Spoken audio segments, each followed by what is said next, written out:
श्री काशी विश्वनाथ विजयते चैत्र शुक्ल प्रतिपदा से नवरात्र प्रारंभ होने जा रहा है।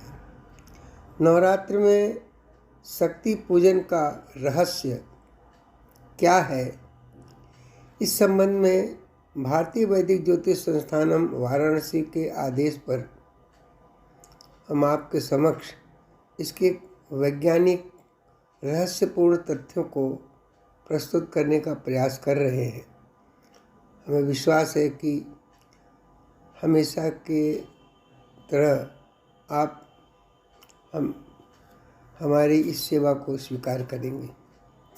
आप सभी सनातन धर्मावलंबी श्रोताओं का सादर अभिवादन करते हैं। बंधुओं, ईश्वर की सबसे बड़ी शक्ति काल को मानी गई है।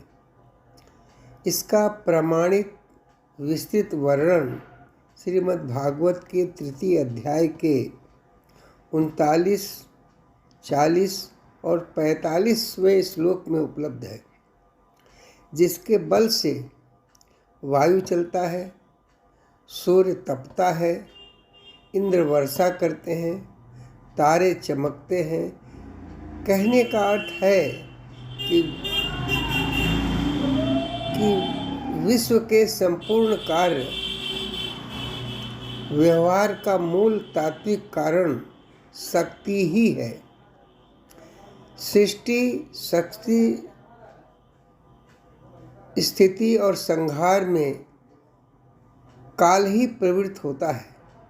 यह काल सबका अंत करने वाला है और स्वयं में अनंत है। अतः यह काल भगवान की एक शक्ति है। भगवान की इस शक्ति को प्रकृति या महामाया के नाम रूप से जाना जाता है।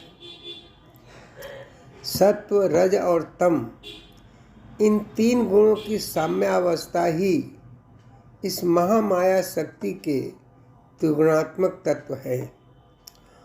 पूर्व दिशा के मध्य बिंदु पर जब जब भगवान सूर्य का आगमन होता है, उस काल में रात्रि और दिन के प्रमाण का मान एक समान होता है।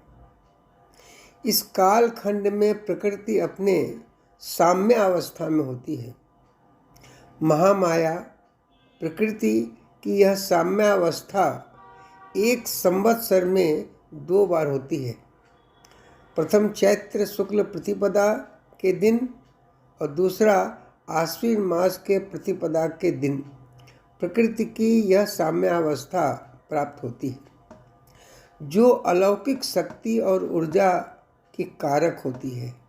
अर्थात जब सत्य रूपी दिन का प्रकाश, तमो रूपी रात्रि का अंधकार और मध्याह्न रूपी रजोगुण का काल मान साम्यावस्था में होती है, जिसे पाश्चात्य गति विज्ञान में यूक्लिब्रियम कहा जाता है।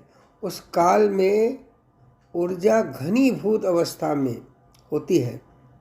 अतः यही समय शक्ति की आराधना का एक महत्वपूर्ण काल हमारे ऋषियों ने माना है, जिसमें शक्ति की आराधना 9 दिनों तक की जाती है।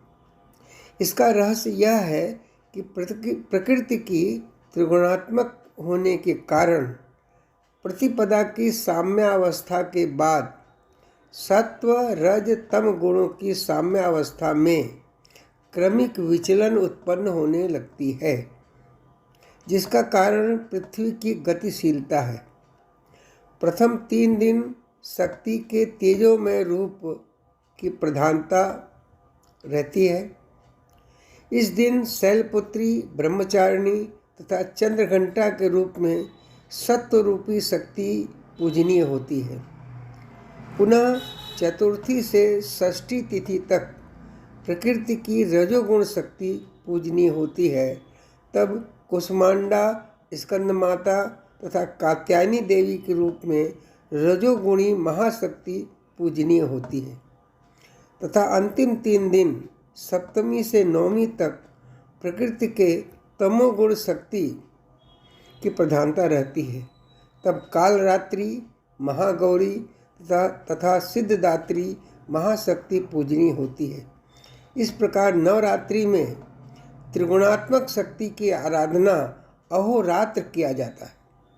ऐसे तो एक संवत्सर में 40 नवरात्र की मान्यता है। उनमें से उक्त 2 नवरात्र को प्रधान मानने का मूल कारण है कि ऋतु विज्ञान के अनुसार जीवन के मूल आधार अग्नि और सोम होते हैं, जिनके धर्म क्रमशः उष्णता और शीत होता है। इन दोनों का प्रारंभ काल चैत्र और आश्विन शुक्ल पक्ष की प्रतिपदा से होती है, जो नवरात्र शक्ति पूजन का मुख्य समय होता है। बंधुओं, नवरात्र में शक्ति पूजन में जौ का बोना, कलश स्थापित करने का मूल रहस्य क्या है, इसको भी जान लेना चाहिए। अन्न के रूप में अग्नि का कारक होता है जौ, और उसमें जब जौ प्रस्फुटित जरई के रूप में होता है, जो शक्ति के प्रकाश रूपी प्राकट्य का कारक होता है। इस प्रकार जल भरे कलश की स्थापना वरुण देवता की आराधना का स्वरूप है। वेदों में वरुण को पास बंधन से छुड़ाने वाला बताया गया है। जीवन में प्रत्येक कार्यों में रुकावट डालने वाले बंधनों की निवृत्ति के लिए वरुण पूजन इस काल में आवश्यक होता है। दूसरा कारण है वरुण जल के कारक और जौ अन्न अग्नि के कारक तथा मंत्र शब्द आकाश के कारक, इन तीनों का संयोग इस अमृतमयी ऊर्जा काल में प्रकृति की शक्ति की आराधना जीवन में शक्ति प्रदान करने वाली होती है। इन्हीं शब्दों के साथ हम आपको यह समर्पित करते हैं। श्री सद्गुरु शरणम, सादर प्रणाम।